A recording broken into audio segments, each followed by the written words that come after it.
이재명 대표에게 법정 최고형을 선고해야 징역 2년 구형 후 법 왜곡죄를 맺힌 민주당. 저희가 준비한 6위와 1위입니다. 월요일 뉴스탑10 여기부터 시작을 해보기 전에요.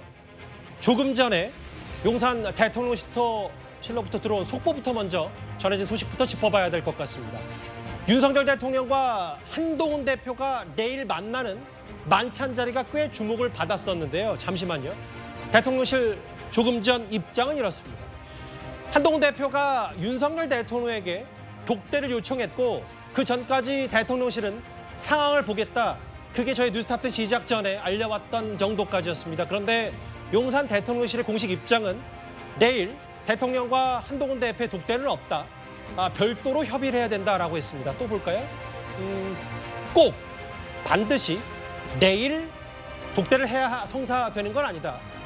라면서요.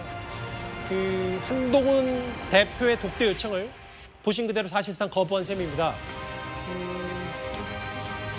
바로 직전에 한동훈 대표도 입장을 낸 모양이죠. 제가 따로 직접 전달받은 건 없다라고 얘기를 하면서 한 대표는 또 이런 얘기를 했습니다.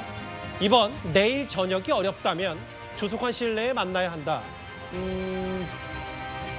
공개하기 어려운 현안이 있다. 반드시 내 지인의를 대통령한테 직접 전달하겠다는 취지인가요? 독대가 필요하다라고 했습니다. 속보 5개를 제가 먼저 쭉 읽어봤는데요. 속보 얘기를 또 안 할 수는 없을 것 같아요. 구자랑 변호사님. 용산이 독대 요청을 사실상 거부했습니다. 글쎄요, 제가 보기에 내일 만남이라는 거는 그 의정 문제에 대해서 깊이 있는 대화를 나누는 자리였기 때문에 더 관심이 갔던 것이거든요. 그냥 한 20명 남짓이 같이 식사하는 거 장면만 연출하고 사진 보도를 보기 위해서 만나라 이렇게 했던 건 아니고 국민들이나 많은 분들께서 걱정하시는 사안에 대해서 깊이 있는 대화를 나누는 자리가 열리길 기대했기 때문에 지난번 추석 전에 있었던 그 예정이 밀린 것만으로도 굉장히 아쉬워했잖아요. 예. 이거는 사실 사안이 엄중하고 시간이 주는 어떤 변수라는 게 굉장히 큽니다. 시간이 지나면 지날수록 우리가 선택할 수 있는 선택지가 굉장히 줄어드는 문제가 있거든요. 가장 지금 첨예하게 대립되는 부분이 25학년도에 의대 정원에 대한 문제가 있는데 예. 시간이 지나면 이거는 사실 협상 테이블에 올릴 수가 없거든요. 시간이 굉장히 중요하다. 그렇기 때문에 밀리긴 했더라도 내일 만나가지고 그거에 대해서 어느 정도 좀 가닥을 잡기를 바라는 마음이 있었는데 예. 독대마저 하지 않는다면 내일은 사실 그거에 대해서 대화를 나눌 여건 자체가 안 됩니다. 그러면은 사실 용산에서는 예. 25학년도에 대한 그 변수를 시간을 미뤄가지고 사실상 변동수가 없다라는 것으로 확정을 짓기 위한 것이 아닌가 이런 생각이 들기 때문에 예. 지금 이 문제를 해결하기 위한 그 굉장히 조속한 시일 내에 해결해야 되는 태도로서는 조금 아쉬운 감이 있습니다. 정부와 당이 그 말씀하시는 그렇습니다. 거죠? 맞습니다. 용산 대통령실의 입장을 대략적으로 봤을 때 내일 만찬은 격려 혹은 여러 상견례 의미지 독대까지 필요하냐? 그건 나중에 좀 뭔가 절차를 밟아가면 된다는 얘기인 것 같은데요. 질문 하나 성취 보이지 않게 하나 더 드리겠습니다. 왜냐하면 한동훈 대표 아까 입장도 봤지만 내일 안 되면 빨리 조속하게라도 독대해야 된다. 뭔가 긴하게 대통령에게 직접 얘기할 게 있다라는 취지의 얘기를 했다는 건 독대에 대한 갈증이 분명한 것 같아요. 한동훈 대표는. 그렇죠. 그리고 얘기할 것이 의정 갈등뿐만 아니라 전 다른 사안들에 대해서도 대통령과 긴히 나눌 얘기가 분명 있을 거라고 봅니다.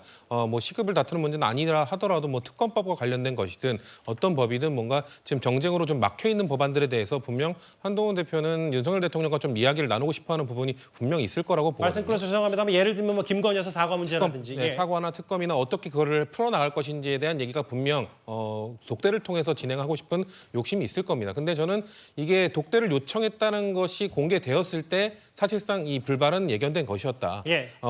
왜냐하면 대통령 입장에서는 상당히 애매한 입장인 것이거든요. 예. 받기도 애매하고 거절하기도 좀 애매한 상황인데 이런 상황이면 거절하는 게 맞죠. 대통령 입장에서. 근데 그럼 이걸 누가 흘렸을 것인가? 이 정보를 누가 흘렸을 것인가? 예. 한동훈 대표 측에서는 전 흘릴 이유가 없다고 생각합니다. 예. 지금 드러난 것처럼 독대 요청이 드러나자마자 홍준표 시장이라든지 예. 장예찬 전 최고라든지 이런 분들이 바로 공격을 들어가지 않습니까? 이런 상황을 봤을 때 예측할 수 있는 상황이기 때문에 한동훈 대표 측에서는 흘러나오지 않았을 것이다. 그럼 누구겠는가? 저는 용산 대통령실 안에서 뭔가 이 둘의 그 대통령과 한동훈 대표의 독대를 원하지 않는 이 둘 사이에 뭔가 갈등이나 이런 것들이 해소되길 원하지 않는 누군가가 흘렸을 가능성이 있지 않겠나라는 개인적 생각을 덧붙여봅니다. 오늘 오전까지만 해도 한동훈 대표의 독대 요청을 상황을 좀 지켜보겠다는 게 용산 대통령실의 얘기였는데 조금 전 사실상 거부했습니다. 독대 요청을. 한동훈 대표 곧바로 이번이 어렵다면 조속한 시일 내에 만나야 한다. 라면서 아까 한동훈 대표의 말 한번 더 보면 저 부분이 좀 의미심장하거든요. 공개하기 어려운 현안이 있고 이걸 1대1로 대통령과 직접 얘기할 필요가 있다.